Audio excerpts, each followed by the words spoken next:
think of Stan McChrystal when he was 20 years old, and if he could see you right now, what would that young 20-year-old say?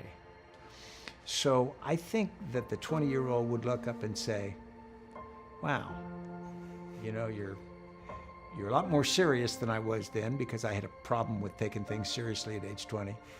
I think they would look up and they'd say, you got to do what you hoped you'd get to do, which was be a part of organizations that I was really proud to be in. You know, if someone could have written out a script for my life, I have been so incredibly lucky to get in good organizations, to work for good people, to get thrown in those stretch situations. You know, yeah, I've fallen, got scuffed up a few times, but that wouldn't have surprised the 20-year-old. The 20-year-old would have said, yeah, it's gonna happen. But the 20-year-old would never have predicted the luck I had, the good fortune to be at certain places at certain times, to be a part of things that were historic.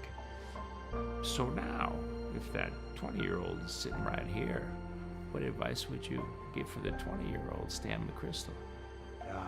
I wish I'd taken a year or two off and gone and done service for a year, some kind of Peace Corps or something. So it was completely different, because I'm about to spend a life in this military. Go do something different.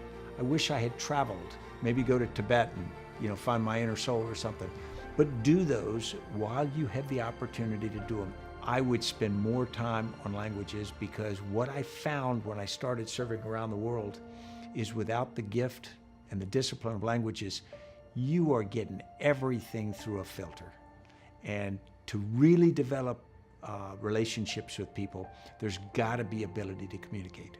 I remember we would go on objectives in Iraq, and we'd go and there'd be shooting, and you get there and there'd be women and children on the objective sometimes afterward, and everybody's talking, and we can't understand them and they can't understand us. And we look like these men from Mars in night vision goggles and weapons. I realized that gulf, that a lack of a language ability is just incredibly limiting. And so I would have pushed that really hard.